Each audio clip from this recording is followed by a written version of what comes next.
Thank you, friends. Shabbat Shalom. Greetings to you all. I hope you all celebrated your mothers last week, and I hope all you mothers were celebrated.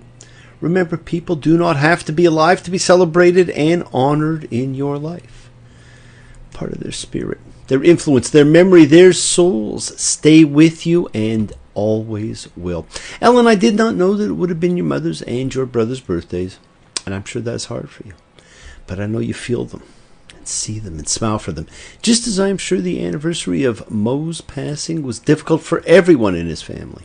Loss is difficult. And we can always come up with more things that we wish we had said. So say them, because spirit never dies.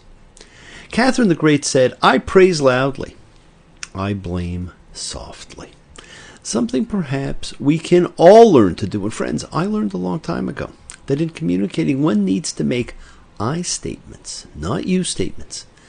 And that it is not what you say, but how you say it. If either or both of those statements are true, and they are, then what you were about to read in this parsha fails on all counts. Friends, the Torah is a great piece of work. And great works inspire great things because they inspire great thoughts. And friends, as I have said before, and I will say again, thoughts are things. Our thoughts set in motion great action. It is our Kavanaugh intention that sets the world in motion. You have an infinite capacity to create. If you wondered what it meant that man was created in God's image, you need wonder no more. We are connected by our thoughts, not our actions. Action is simply the manifestation of what you set in motion. It is the final part of the creation process. We do feel each other's pain, each other's joy, each other's soul. We have reached an ending, and to end Leviticus, we have another double parsha. And for many, they can't say goodbye to rules and regulations quickly enough. And in its final few verses, we see the final chapter is best regarded as an appendix to Leviticus, focusing on a variety of laws pertaining to voluntary offerings and tax obligations to the sanctuary. These monetary issues, while perhaps necessary for the maintenance of the sanctuary, are not necessary for the audience of the book to contemplate. And so, my friends, I am sure they were deliberately tacked on at the very end. Leviticus is a design for an organized society of people who help one another, who do not intentionally injure one another, who respect one another's property and relationships, who regularly assemble to celebrate together, who acknowledge their errors and atone for them, who regard life in humans and in animals as sacred, who preserve purity in various forms, who respect law and who are utterly loyal to one God. It belongs after Numbers, not before it. And so it is against the background of this design that the book of Numbers must be understood. People like movement. People like stories. People identify with stories, with characters, with events, with identifiable markers. We are about to say goodbye to a static motion, as the wilderness generation is truly about to become their namesake as they begin the 11-day journey to the promised land. An 11-day journey that took 40 years. Behar bechukotai, in the mountain by my statutes. By his truth I can be upright. By his strength I do endure. By his power I've been lifted. In his love I am secure. He bought me with a price, freed me from the pit full of emptiness and wrath, and the fire that burns in it. I've been saved by the blood of the Lamb. All of those statements, my friends, will be a part of this double parsha. This double parsha begins by talking about the Sabbath year for land. Land needs a ceasing, a break, a time to recharge, like us. And then presents the incredible idea of the Jubilee year, in which the land reverts back to its original owners, and it ends with an unbelievably strange list of blessings and curses. Leviticus 25:25. Should your brother come to ruin and sell his holding, his redeemer, who is related to him, shall come and redeem what his brother sold. And should a man have no redeemer, and his hand attain and find enough for its redemption, he shall reckon the years it was sold and give back the difference to the man to whom he was sold, and he shall go back to his holding. In the law of the Jubilee, my friends, God commands that every 50 years all property is to return to the original owners. This is fascinating, simply fascinating, because they are still at the foot of the mountain. So there is no land. And land that does not exist has not even been distributed yet. This appears to be an economic program designed to prevent the feudal system, common in most of the ancient Near East, from developing in Israel. That is, it functions to prevent the establishment of a class of wealthy landowners at the top of the economic scale and a mass of landless peasants at the bottom. Wow, the further we go, the more things stay the same. This whole idea about the return of land to its original, rightful owner is incredible on its own. But it was the term used, my friends, redeemer. What a powerful concept to have someone stand as your redeemer. Like the powerful prayer said the night before Yom Kippur, calling for anyone who will stand as a redeemer for your atonement. We talked before about the shift in law to account for more ethics and morals, and not just the ritual law that the book was about. And so the law took on a new dimension as it became the ethical law. Now, an unfortunate Israelite need not feel degraded to be poor, nor ashamed to be pitied. Economic suffering is treated as a reality of life, as it still is, which one is required by law to remedy. The poor man can know that his brother is helping him because the system requires brothers to help one another, and that if the shoe were on the other foot, he would do the same for his brother. Wouldn't it be great to see that again? And friends, the land shall not be sold permanently, because as God says, the land is mine because you are aliens and visitors with me. We need to understand, we do not own anything. We are merely caretakers of all that we have in this lifetime. Even for the land, there is the underlying concept that we do not own it. It will be here long after we are gone, just as the truth will be here long after we have twisted its meaning.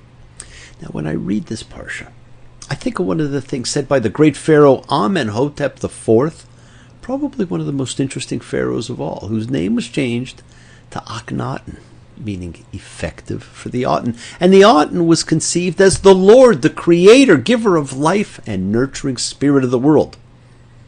Aten cared for every creature and created all countries and all people. Now, Akhenaten was the father of Tutankhamun, who subsequently changed his name to Tutankhamun after the fall of the monotheistic Atenist religion and the reinstatement of the old multiple gods of Egypt. Now, there are many theories that Akhenaten may have been the historical Moses, and his writings certainly point to his monotheism. And the Exodus may have been his move of the capital to build a new one. But that is another topic. He said, the man who has lived in darkness his whole life does not understand the light.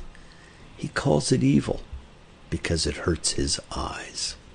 The Torah with its teachings is a book of light, and it can hurt your eyes. So be careful how you look at it.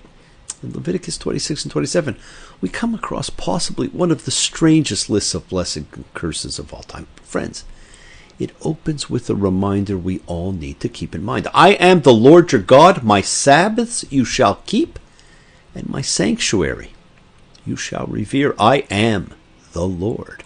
My Sabbaths you shall keep, and my sanctuary you shall revere. Sacred time and sacred space, my friends.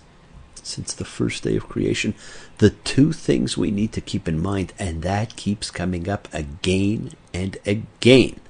Now, I don't know about you, but I've always been told that God loves us unconditionally and that we should practice unconditional love. Something few got and something few give.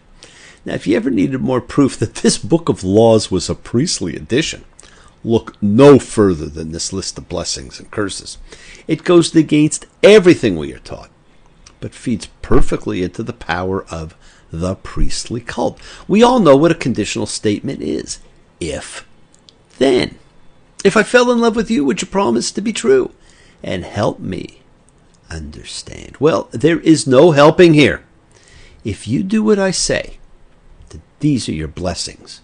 Rain, full crops and much food. The people will dwell securely. There will be peace in the land. There will be no one to terrify you, no evil beasts, no enemies. God will live in our midst and walk around like in the days of yore. And I shall go about in your midst. You will be my people. I am the Lord your God who brought you out of the land of Egypt. Not bad. And if you don't do what I say, well then, he will direct panic, consumption, and fever against us. We will sow our seeds in vain. Enemies will eat our food, and God will set his face against us. We will suffer sevenfold all unpleasantries. Pestilence, we will have no satisfaction. That is, God will make sure I can't get no satisfaction. The bizarre and horrific. And you shall eat the flesh of your sons, and the flesh of your daughters you shall eat. He will destroy our cult places and turn towns to ruins. And the pièce de résistance. And you I will scatter among the nations, exile my friends, the greatest and most ongoing fear. You see, friends, in the most conditional way possible, God says plainly enough, the people's fate will depend on whether they follow these laws or not. The blessings and curses provide for the eventuality of a variety of essential matters in the realm of nature, human relations, especially political ones, and divine human relationships. With that choice, hey, it's a no-brainer. That's based on a statement made in Leviticus 26:12. I shall be God to you, and you will be a people to me.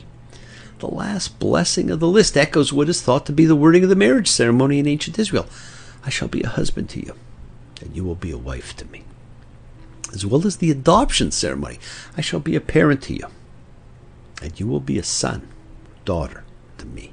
Well, I will be a God to you. The blessings and curses are not rewards and punishments. They are a formal part of the biblical covenants, with parallels in legal contracts of the ancient Near East. They express the outcomes of fulfillment or non-fulfillment of the covenant's terms. A people who are faithful to its God and keep the Sabbath and honor its parents and do not steal will be prosperous and enduring in its land. And a people who lose sight of its commitments and values will suffer. Now, I do not think God is conditional, but the priesthood, well, that is another story. Once there was a silly old ram thought he'd punch a hole in a dam. No one could make that ram scram. He kept butting that dam because he had high hopes. He had high hopes. He had high apple pie in the sky hopes. Friends, keep your hopes high. Do not be afraid of the light. Do not succumb to conditional treatments at any time. The world is sacred, and so is everything in it. Express your gratitude. Friends, light a candle, make a wish. Celebrate your life and the lives of those you love. Live free, be free, and honor your freedom. Be well, be happy, and be blessed. Share and honor the light and all who live in the light, and continue to shine. Continue to send everyone you know goodwill and love. Pray for peace and freedom for everyone, and end to terror and hatred. And remember, friends, we are a community. We learn together. We celebrate each other. We love each other. Thank you all. Love you. See you all next time. Wishes do come true. Bless you all. Shabbat Shalom.